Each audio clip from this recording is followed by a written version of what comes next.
saga of the great Hudson's Bay Fur Company. And of the brave men who traveled the untrekked wilderness from Labrador to California, from Minnesota to Alaska. Starring Barry Nelson as Jonathan Banner, Hudson's Bay Man.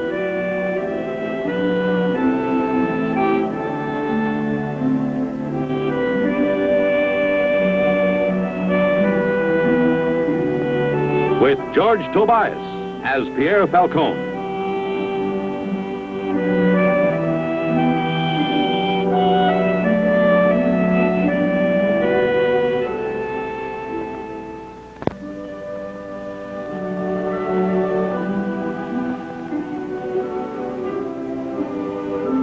Working for the Hudson's Bay Company as a kind of ambassador in buckskins, I got used to almost any kind of assignment. Bringing a sick man in for treatment at a settlement, that was, of course, routine. Transporting a whole bevy of mail-order brides to prospective bridegrooms in the wilderness, that was a cheerful mission that once broke the routine.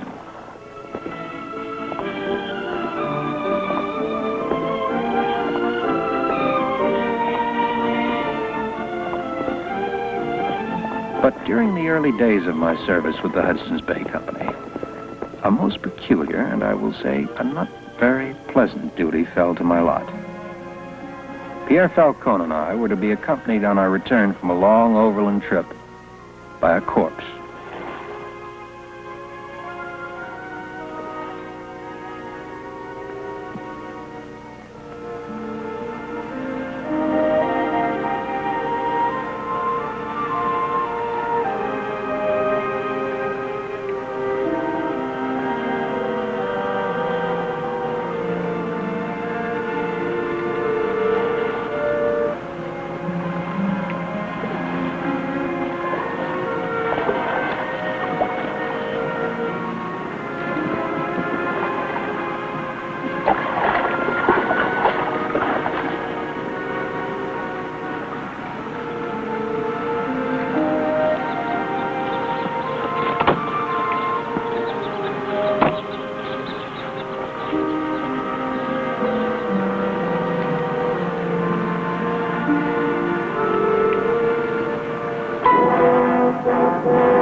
First, we had to dig up our silent passenger and secure him in the box we had brought for that purpose.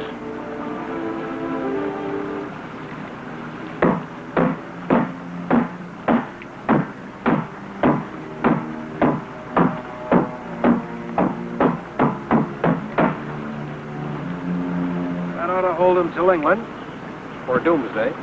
Banner, I bet you my life this is crazy. It's the craziest thing we ever do. The worst is over. Let's get him on the wagon and be on our way. The worst is over. It is not begin. Oh, you think we are rid of him? Oh, no. We have to spend 5 days and 5 nights before we get him on the boat and get rid of him. Goodbye. Oh, well, this is a surprise. Pierre Falcon the Fearless, afraid of no living man. Oh, afraid of no woman. Now, it seems, is afraid of a corpse. A rather long dead corpse at that. Me afraid of this? Why? Up! There was a tree. With a bee on it, maybe. Afraid of this? Me? I just don't like it, that's all. A man lie here 2-3 years, absolutely dead, and we dig him up. How I explain this to my old mother? I only know what I told you. A man named Moore, accused of 3 murders in England, escaped to Canada, killed 2 more men, and somehow he wound up way out here. Kendricks befriended him and almost lost his life by way of thanks. He's such a good man, Kendricks. I bet you my life he didn't want to shoot him. He didn't want to shoot this fellow. Oh, excuse me. Even if this fellow tried to kill him. Well, he had no choice. But what I don't understand is, why was Moore buried with a dog? Or vice versa? Ask Kendricks.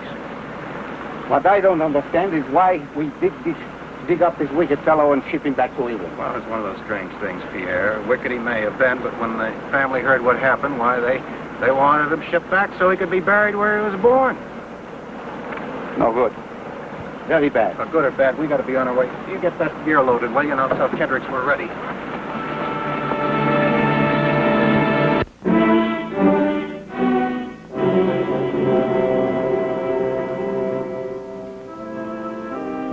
Ivor Kendricks himself was an odd sort of man, almost a hermit. There was an old story in the company about an unhappy love affair in his youth. At any rate, he seemed content to live out his life in this spot. Sometimes a year or even two would go by without his seeing another trader. He'd married recently. His wife was a girl of the shoe-swap tribes. Like him, she didn't talk much. We're ready to leave, Mr. Kendricks.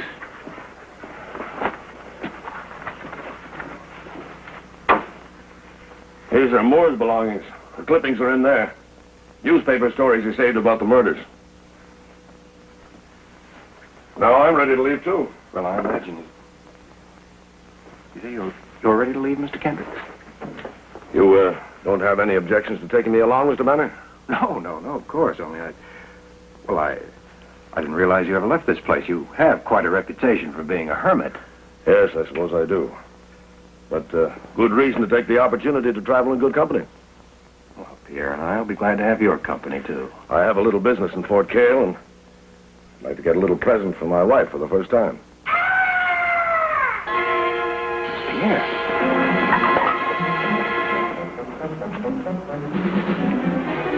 Pierre! Where are you? It was right here the sound came from. Indians? Not likely. Pierre?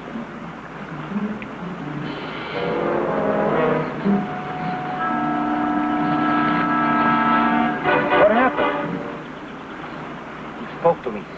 I swear to you, it spoke to me. Who? That there. What did it say? Good morning? I swear to you. Don't make a fool of yourself, man. I'm not a fool of myself. It spoke to me. It must have been the horse. Can a horse speak? We could have made some... Well, if the coffin spoke to you, what did it say? Words. Well, we're going south with our talking coffin. Ready to leave? No. You want to stay here, then?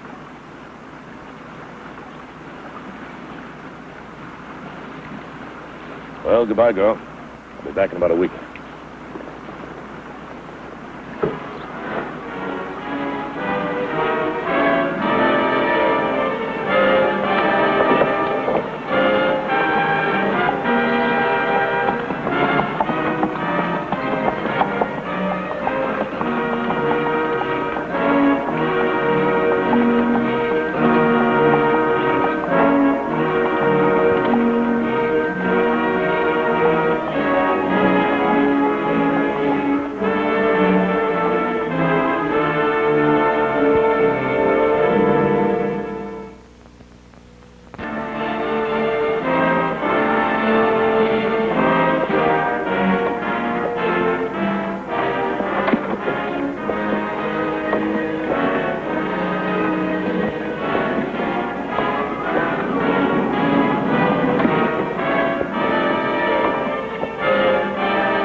We made good time that first day. There were no signs of life. This was a remote, lonely region, belonging to creatures other than man. The wind had begun to rise.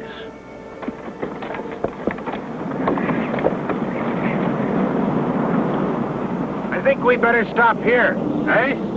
I think we better stop here and shelter over there. Right.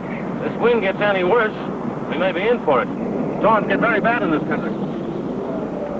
Over there near the trees, Pierre. Unless you want to stay with our unseen friend here. What?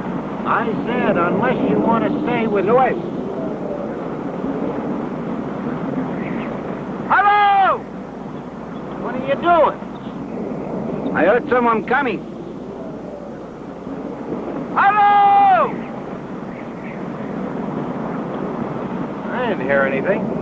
Who else is there around here? No one, I hope. It could only be Indians if it is anyone at all. Hello!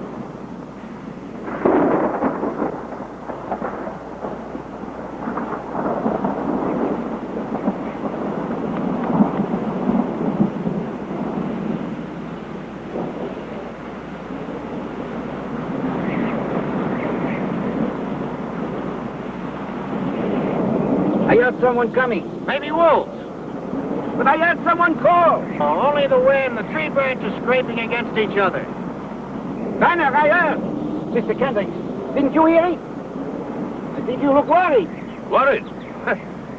Not me, my friend. Just hungry. I think we should see to our supper. Yes. Before one of Pierre's unseen friends gets to it first. And why the wolves are following us? And why on a nice day do the wind she blow?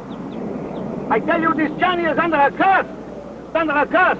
Pity to see what hunger can do to a man. I think we'd better eat right away. This thing may be catching. Something has come here to join us. Something right now is traveling with us. Mr. Falcon, would you be so kind as to stop indulging your ridiculous imagination? I'm not accustomed to spending my days listening to gibberish. I don't want to hear any more on the subject.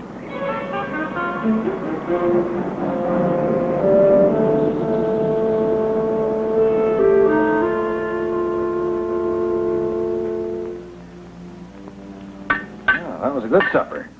Now, why don't you play a little music for us, Pierre? Music?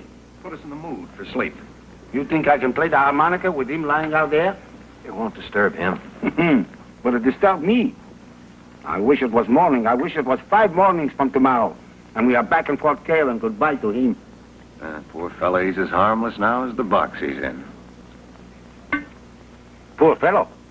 He murdered how many people? And you say poor fellow? Well, Pierre, it's a wonderful world to be alive in. If you live like a free man, nothing to hide, nothing to run away from. Moore must have had a miserable time of it, take it all in all. I guess I could spare him a little pity. He got what he had coming to him. If you never suspected anything until the time he turned on you, there must have been many times he could have killed you easily. Mr. Kendricks, you're a very fortunate man to have escaped with your life. Well, he seemed like a good sort. I had no reason to suspect him at all. Until that day, I turned just in time to see him raise his gun.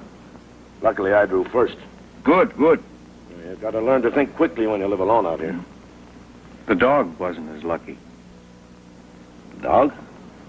The one that was buried with Moore. We found the skeleton and part of the hide.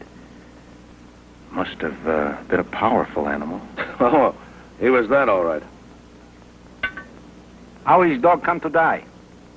Same time as this fellow Moore. It wasn't Moore's dog. It was my dog. Your dog, Mr. Kendricks? Yes. Moore shot the dog before he tried to kill me. Man tried to kill my dog, he don't have to try to kill me. I kill him first. Well, any man who would kill a harmless animal for no reason must be sick in the head, Pierre. Sick? This man is more than sick. He is dead. And I'm glad. Excuse me.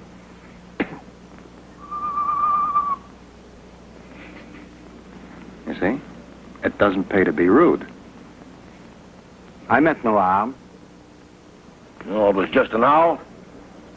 If it comes any nearer and sits high against the sky, I may be able to bring him down. Why? Why do that? It's perfectly harmless. Who's he going to hurt? Well, he frightened your friend here. And if we expect to get any sleep tonight... We'll sleep all right. At least nothing alive is going to keep Pierre awake while he's sleeping. Well, I'm a very sound sleeper myself. And at your age, Mr. Banner, you certainly must be a sound sleeper. Well, usually, yes, but tonight, Pierre and I are going to take turns staying awake. Staying awake, Mr. Banner? Well, suppose Pierre is right and something or someone is following us. Well, we can't take any chances. We look pretty foolish coming into Fort Cale with an empty coffin. I'll take the first watch. You two gentlemen get some sleep. I'll wake you, Pierre.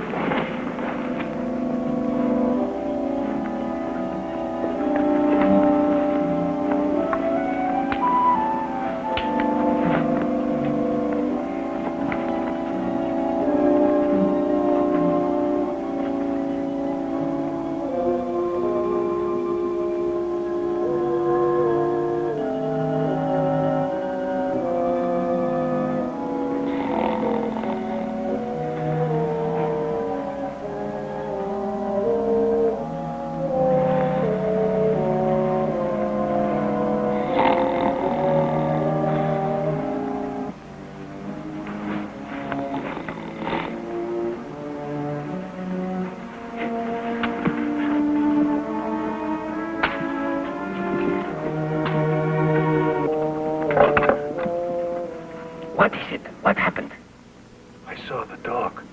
You saw him? He ran right past us and came out here.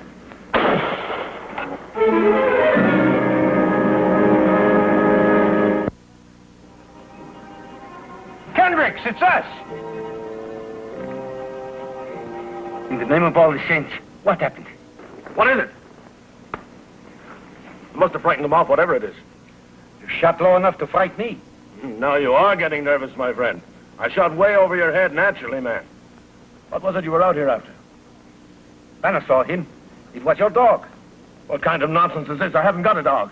I think Pierre means the dog Moore killed, the big dog that you buried with Moore. Now, see here, man. Oh, I know it sounds foolish, and I wouldn't swear to it, of course. I may have dozed off and dreamed that I saw this huge dog circling around us till it streaked onto the wagon and left no tracks. You see? He saw him. It was the dead dog. I wish I'd seen him. I'd have... Well, I mean, I would have been able to show you it wasn't. Well, let's not talk any more about it. Nothing to be frightened of, Pierre. I'm sure that if Mr. Kendrick's friend is following us, it's only because he wants to keep an eye on the man who killed his master. Well, the sooner we get underway, the better. I'll be glad when this job is over and done with. And he didn't even see him.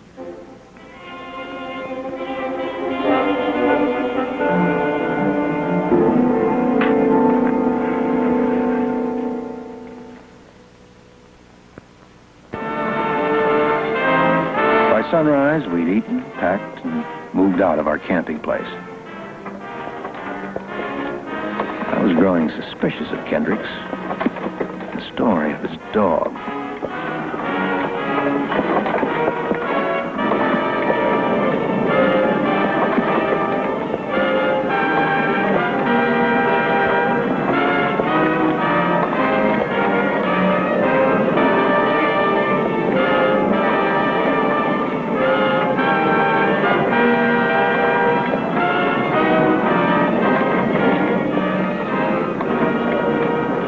By noon, we were 12 miles further south.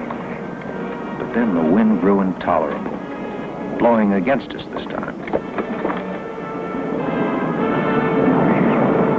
What do you make of this, Mr. Kendricks? I'd say it may be a very bad storm. We'd be better off under shelter. Where we find this? Well, there's an old cabin on the river. Can't be far west. Saw it on the way up. I know the place. On a point of land, wild water on both sides. No, it's a terrible place. It's fairly close. Half a day's travel. With any luck. What say, Pierre? It is no matter where we go. Bad luck travels with us. I agree that this package doesn't help us very much. Starting to believe in ghosts, Mr. Kendricks? I believe in a swift journey and a warm fire and less prattle from strangers. This isn't my errand, you know. We'll head upriver.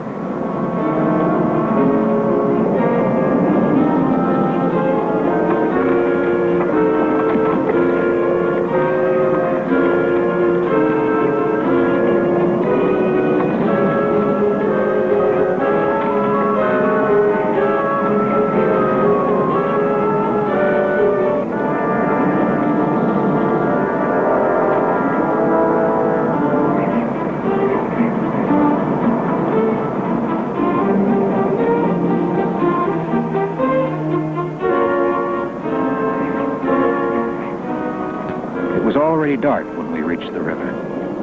We had difficulty finding the cabin, a grim, ruined place on a point of land surrounded by the noise of the water.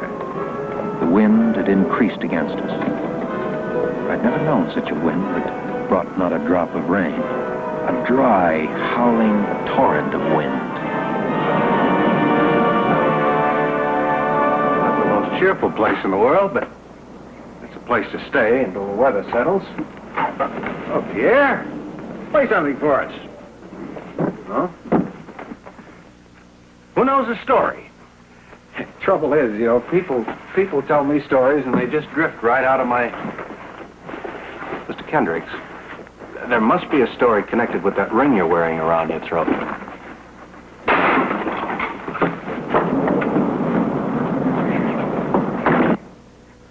What? Oh, you mean this ring? Oh, yes, of course. Isn't there a story about every ring? There's not a particularly interesting story about this one, no. Did Did you hear that?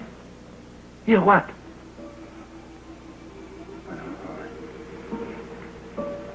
Sounded like the dog.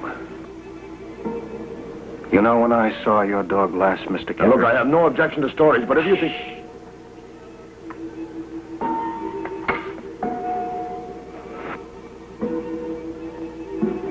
I thought I heard the dog scratching at the door. Oh, it was just a branch. For a moment, though,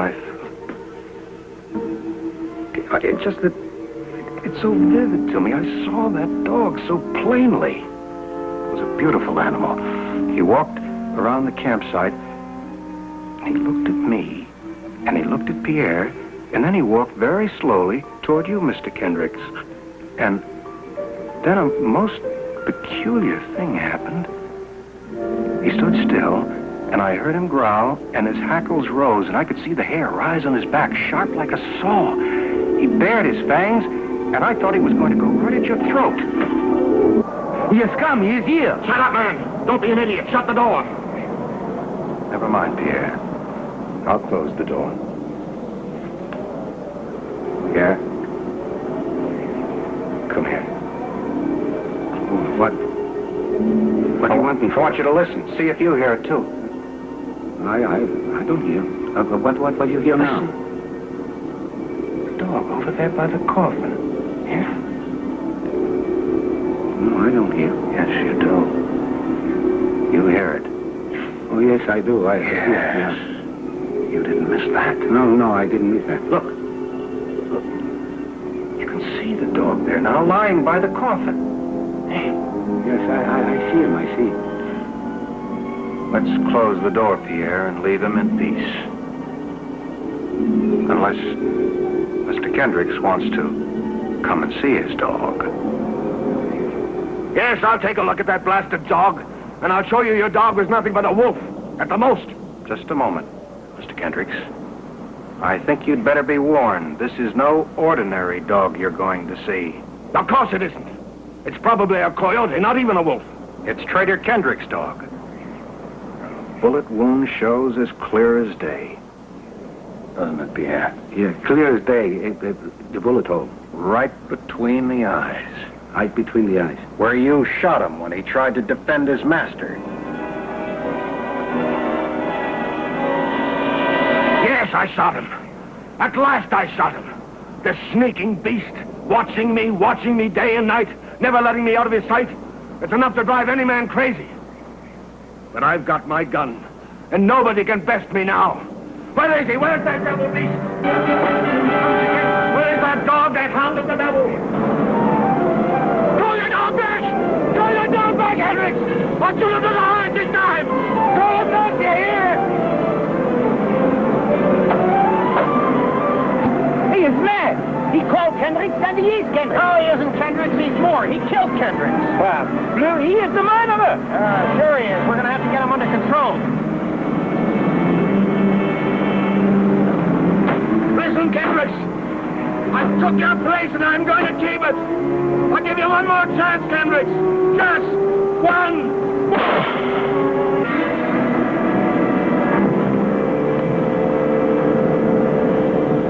He killed himself with his own gun.